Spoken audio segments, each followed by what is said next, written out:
Hello survivors and welcome to another video, and in this video we're going to be looking at the new premier character who is Davie, as well as the new roadmap that has popped up with him, which is at the moment very difficult. I think there was some miscalculations, some misclicks, some just too many numbers put in, because the defense and attack stats and stuff like that are generally a bit too high.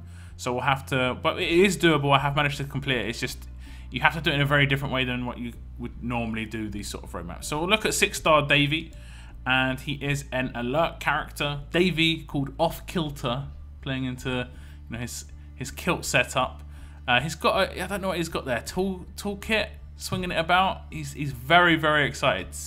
He's doing this motion during combat as well. He's just constantly moving around. So first off, his stats: 2023 attack, really high attack, one of the highest in the game. But you have some sort of average low defense and HP stats. His role is damage, so it kind of makes sense. We'll look at the adrenaline rush, quite slow, 85, one of the slowest rushes in the game, along with Blue Tyrese, this sort of thing. Deal 2 attacks of 350% damage, 700% total to 1 enemy, and then deal 350 bleed damage for 2 turns to up to 3 enemies. So this works exactly the same way as Dwight's rush in terms of 2 attacks, and it actually does the same amount of damage. Most of the other ones do 600% total, so this is a little bit more damage. 85 AR though is quite slow, like I already said, but the bleed is nice. I'm not sure if the first attack can do bleed. I don't think it can, because I think the deal 350 bleed damage for 2 turns to up to 3 enemies happens after the double attacks, so it doesn't work in combination with the Lacerator specialist skill. So this is the second Lacerator character in the game, the first one being the Albino Shiva, I guess you say, and Lacerator just doubles any bleed sort of output. So if someone's bleeding and they're bleeding for 200, let's say, if Davie attacks, that bleed will be doubled to 400. You know how it works. I don't know if that can be resisted or not with bleed resist. I don't think it can, because there's no markers in here in terms of it having the bleed marker like it does in the rush. It has a bleed marker, so I think they can resist anything that has markers. Now if you look at the active skill, bleed and AP gain, it is deal 500 bleed damage for 3 turns to 1 enemy. This character gains 30% AP. So the way I've done it in one of my in my stream was I did the active skill, bled a character, then I rushed them, and then it doubled the 500 to 1,000 and gave them 350 on top. So it can be really nice. It can be really nice indeed. Now the weapon isn't an on-attack weapon, it's an on-defense weapon. So we'll go through the first bit. 30% attack is a locked-on weapon, so a medium bonus to AP when attacking, and when taking damage, a better chance to cause 200 bleed damage for 3 turns to up to 2 enemies. Now this is the first time I've ever seen a weapon that can sort of either just do something to someone who hasn't attacked that character, who hasn't been attacked by that character. I think Michonne's just can confuse the one she attacks with her weapon, and I think Romanov can just taunt the one he attacks. So those are kind of newer weapons that have come in. This is the first one I've seen where, let's say I've got a full team on defense or on attack, and I attack him, one of my other random characters can get bled.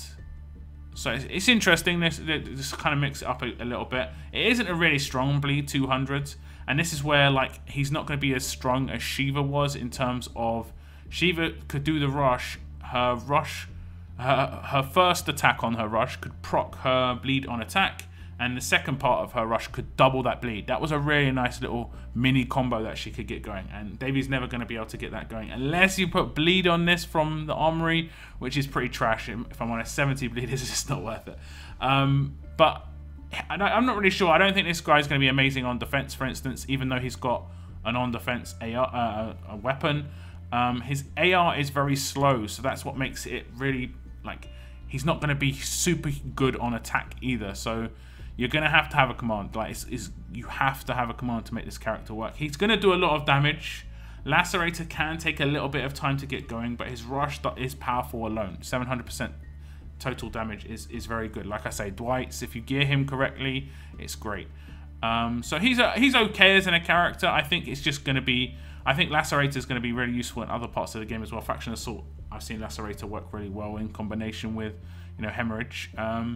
But I don't think he's top tier character, but he could be fun if you pull him. He could work in particular setups really well, but because he's slow, he's not going to be as good on attack, and because he is he's going to be a massive window on defense. I'd actually go ahead and say you could probably replace that tier 3 with stun on defense and be better off in terms of him not being a window and not being focused as easily, because I don't think people are going to be too bothered about taking 600 bleed damage for 2 characters by attacking him. I guess theoretically if you attacked him with 5 people, now there's where it could get interesting. If 5 people attacked him, all of them could proc that, and then you could have bleed everywhere.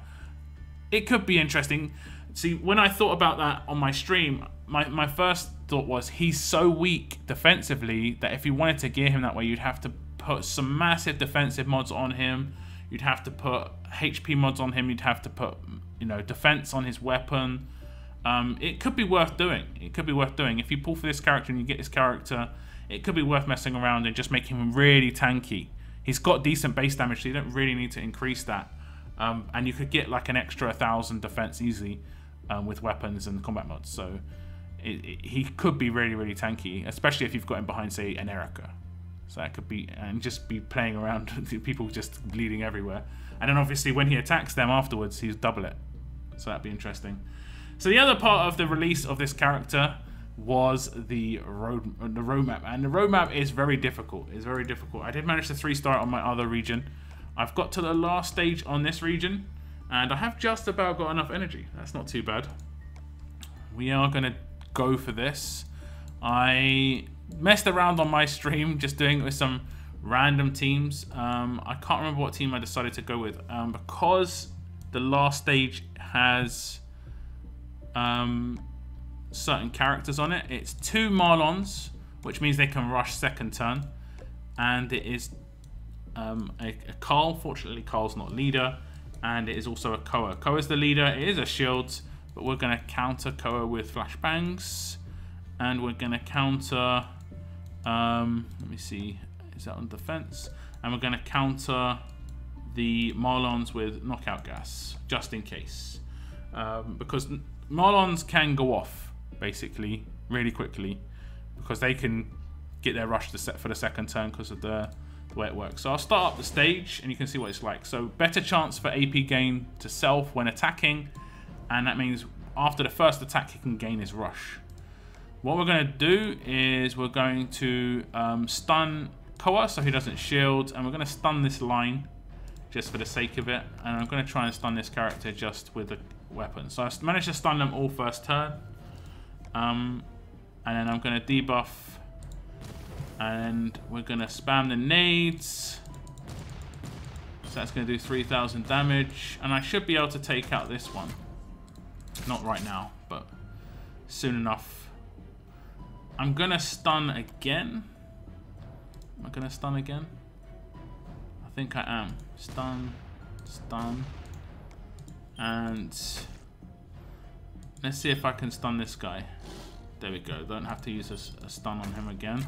If you've got stun on attack, you can control this quite easily. Are they still debuffed? They are, so I'll be able to do that. Hopefully it confuses Carl as well. Does not. Okay, so I can command my Cal to get him to force attack. He's not got a rush. I can take one hit. He's going to hit hard if he hits any of my characters. Oh, he's actually stunned. Okay, so now we are going to taunt. Is he stunned still? He's confused. I should have maybe targeted Marlon. Doesn't matter too much. Does not matter too much. Debuff again. Command you. I'll just see if this kills him and then it's confused. So if he didn't confuse, I could have used my last flashbang to flashbang Koa. And we'll just go through this. The debuff from him is up now, which I think is a little bit stronger. And now, should be able to do the damage. 350 bleeds. Are we going to take him out? He'll bleed to death now. As horrible as that sounds. That was actually, I made that look much easier than I thought I would. But flashbangs and grenades do seem to do the job. Those characters had 32,000 32,000, you know, attacks and defense. The stage before where it's Violet, it's the same situation. You've got one character, you just got to lock her down basically. If you don't have stun on attacks, use flashbangs. That's how you do the stuns, and that's how you can easily get the mystery mod boxes and the legendary medals. I'll open these boxes. They're guaranteed bleed from what I understand, but you have 6% chance of gold. I don't know if I've got a good chance of this.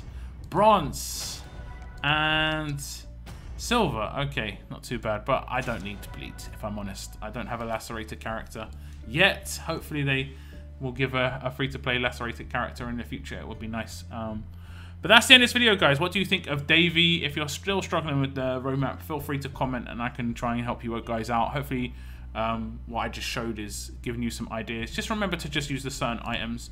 It is very hard, but I haven't really used items for a very long time, so it was actually nice to just use some items again. But it is doable. I don't mind the 1-2 stages of difficulty, if I'm honest. That was a 1-stage roadmap, but very difficult. You have loads of items. On that stage alone, you could use 20 items basically to just do some damage. And I think there are a lot of items that do a lot of damage. You could use these items that do 150 a hit. So you could do it's at 450 a hit for this one. So you could just do 5 of these for 450, 5 of the grenades for 600 each. You know, that's a lot. That's over 5k damage. So, and then you've got 150 here. You just do all 5 of those, and then you could, and then they're probably quite close to being dead, because I think they only had like 6 to 8k HP. The HP wasn't too ridiculous. If it was like 32k HP, yes, it would be very hard. But good luck with the roadmap. Like I say, if you need any help, just make a comment. But that's the end of this video, guys. Thank you very much for watching, and as always, keep on surviving, guys. Keep on surviving.